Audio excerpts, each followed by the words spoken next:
So when Jesus came to this planet, he wanted to see the master teachers and get their permission to teach. That's why he accepted baptism from John, for example. He was saying, okay, I'm here now to do my mission. And John was saying, well, I'm not even worthy to, to close the strap on your sandal. John knew, I'm an ordinary human being, and you're a great demigod, empowered by God.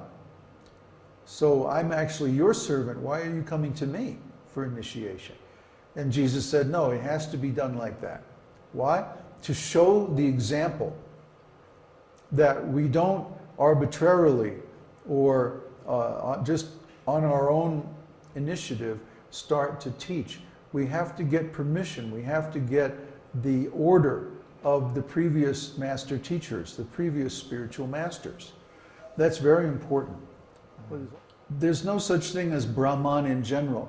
The word Brahman has different meanings in different contexts. You have to specify the context that you're talking about. Like, for example, in the context of the verse that we were reading a minute ago, Paramang Yo Mahad Brahma. That's one context.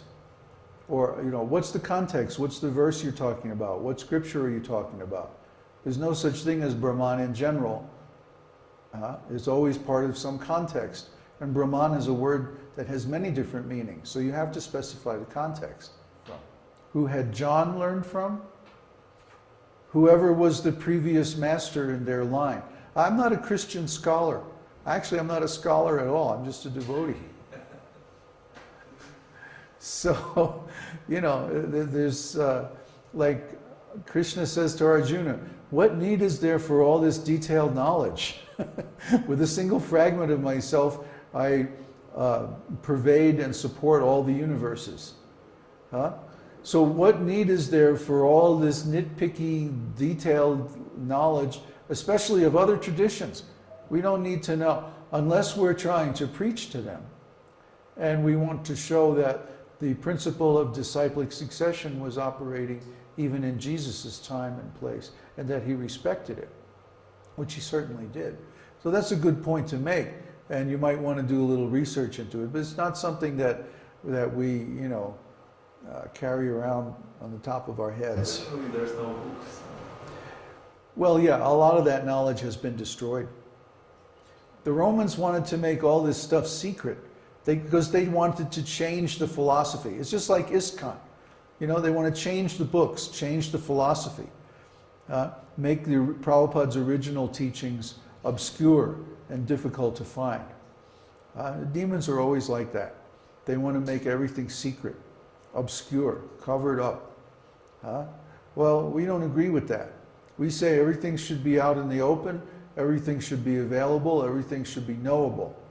But then you have to have the discipline to do the scholarship.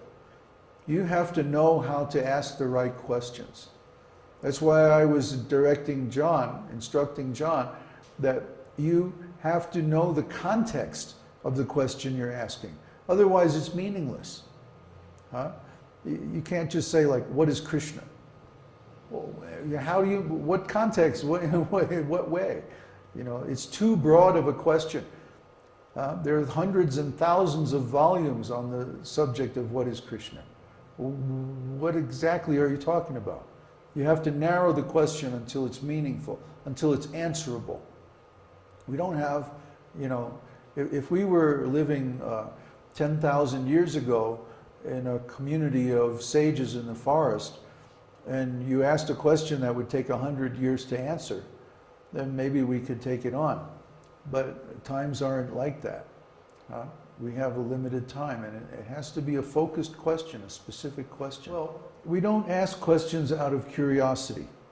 We ask questions because they have a bearing on our service or on our preaching. I mean, if you're preaching to the Christians and you want to demonstrate the principle of disciplic succession, then it might be useful to know that little tidbit. We have a Bible search program and all that. If we really want to know, we can find it. But we don't want to preach on the authority of the Bible. We want to preach on the authority of the original Vedic literatures because they're much more comprehensive and they haven't been gutted like the Bible. I mean, just think, for example, in the Bible, Jesus mentions the soul 9 times in the New Testament. But you can't find anywhere in the Bible where the soul is defined, where the soul is explained. That information doesn't exist in the Bible. Where is it? If you search the literature of the whole world, you'll find that the soul is defined in exactly one place, in the Vedas. And everyone is expected to know that. Huh? There's no need to define it again because it's already defined. Nityo nityanam chaitanas chaitananam eko bahunam yo vididhati kaman. There's one eternal, the Lord, and then there's many eternals, the living beings. There's one conscious entity, one unlimitedly conscious entity, the Supreme Lord. And then there's all these limited conscious entities. That's us. And the difference between him and us is that he is maintaining all the others. Yo vididhati kaman. He's the one who's maintaining all the other living entities. We're all individuals, we're all conscious, we're all spiritual and all of that, we're all eternal. But the difference is the Lord is the source and we are the energy. John, I think it's a good idea if you simply read our books and study our teaching for some time before you start trying to ask questions that go like all over the place, okay? We don't want to lose focus here. And, you know, you need to have some discipline in your approach to the esoteric teaching. Otherwise, you're going to waste our time and waste everybody's time. So you have to understand the terminology that we use, the language that we use, and the context. It's not productive to simply ask questions out of curiosity. I mean, there are 4 types of people who approach Krishna. He says this in Bhagavad Gita. The distressed, those who are in need of wealth, people who are curious, and people who are in knowledge. Those 4 kinds of people approach Krishna and perform devotional service. And the funny thing is, when the person who's distressed is released from their distress, then they fall away from the path. And when the person who's seeking wealth gets their wealth, then they stop their service and go off and enjoy. And when the person who's curious has his curiosity satisfied, then he's gone. Maybe back next lifetime or whatever. But the person in knowledge knows that serving God is my duty.